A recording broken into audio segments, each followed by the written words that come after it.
มาดูของว่างแล้วครับผมวันนี้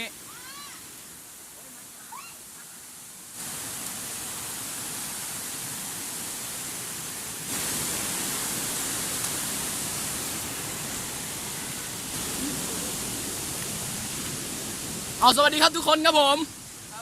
สวัสดีครับวันนี้มีอะไรบ้างครับวันนี้อาหารเราวันนี้มีอะไรบ้างครับผมก็มาม่ากับปิ้งไก่ครับมาม่าปิ้งไก่เหรอครับผมโอ้โหเอาคุณคิมว่าไงครับผมวันนี้เหนื่อยไหมครับเหนื่อยครับผมเอาคุณใส่ฮูปครับครับวันนี้เหนื่อยไหมครับวันนี้ก็ไม่เท่าไหร่นะครับมาดูแต่ของว่างเลยครับผมมาม่าทั้งนั้นเลยนะครับมาม่าทั้งนั้นนะครับผมนี่ครับหม้อคู่ใจเราครับ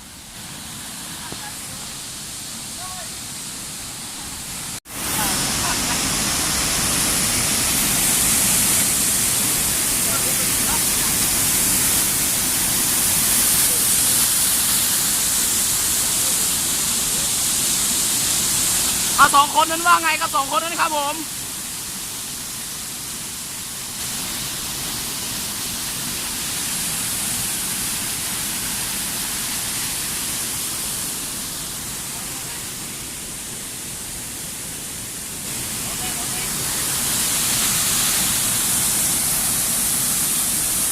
มา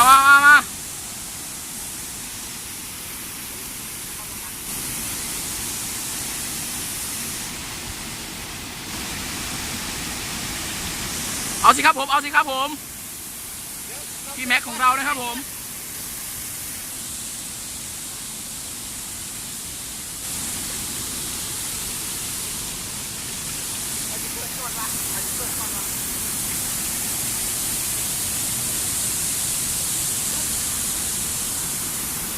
ม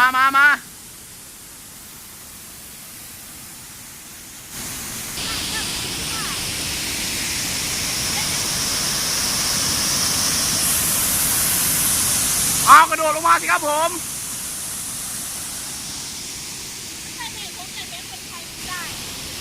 อย่าพูดมากครับน้องแท็กครับผมระเบียบว่า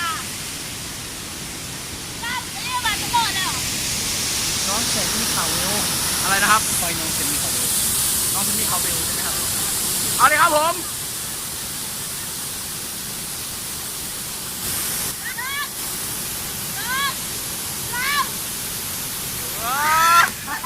มีการเล่นผม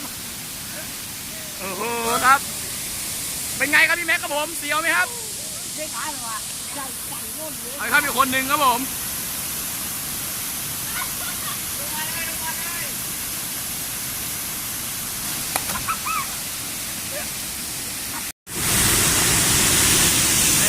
ถ่ายแล้วครับเอาน้องเซมี่คาเวลคุณคิมก็มาแล้วครับคุณคิมเฮ้ยดูถ่ายรูปกันเนี่ยแบบเนี้ยครับสามคนนั้นจะกระโดดแล้วนะครับผมคนนี้ก็ไปด้วยแล้วไปถ่ายวิดีโอก่อนนะถ่ายให้ผมก่อนดิจับดีๆเว้ยมือถือกูนะเว้ยจับ2 มือดีดอกค่ะ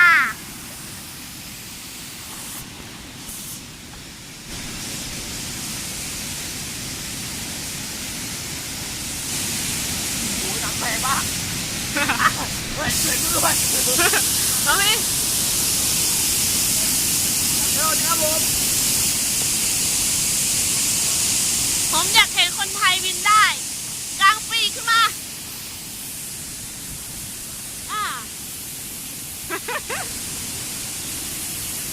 กลางปีกขึ้นมาไปแล้วอีกตัวหนึ่งเอาเสื้อไปทำหาแล้วก็ไม่รู้เลยแทงเอาตีคนนี้แทง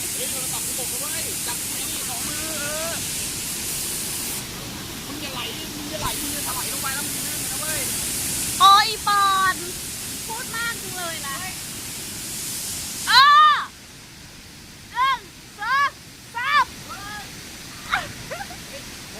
ผมหน่อย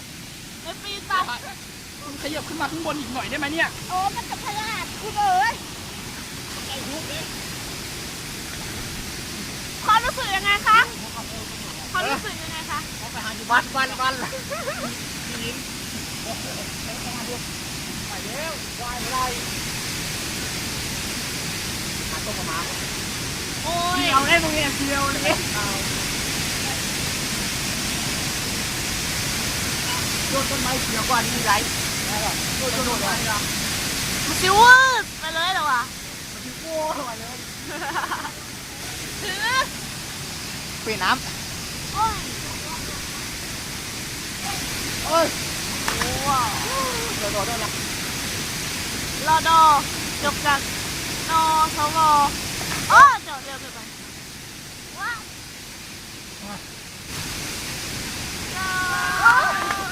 เดียวจังหวะด้วยนะเดียวนะทำเพื่อนด้วยนะเดียวนะ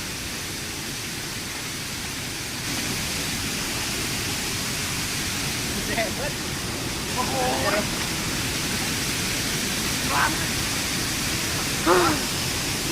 ให้ก็ให้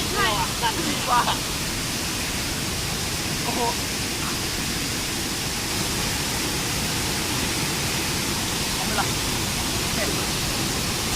คุณปอนมัน3 นาทีแล้วนะ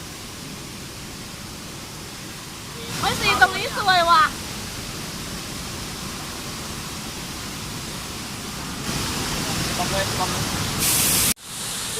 มาทำอาหารครับผม มากินอะไร วันนี้ทำอะไรครับผมต้มมาม่าใช่ไหมครับโอ้ครับผม โม่ไปตบมากครับตบมากเฮ้ยมีหมีโม่ ต้มมาม่าเขาวิวสวยๆครับผมวันนี้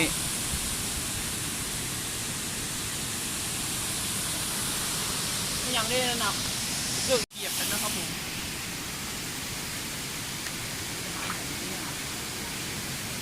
ที่นี่น้ำตกครับ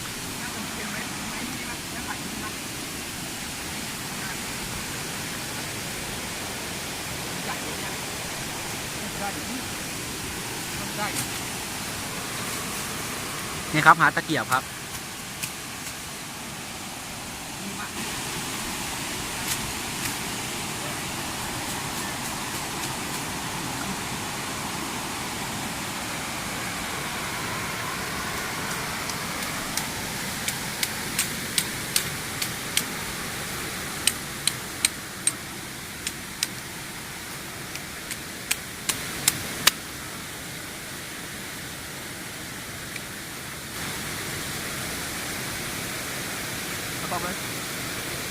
เพราะตะเกียบใหญ่เลย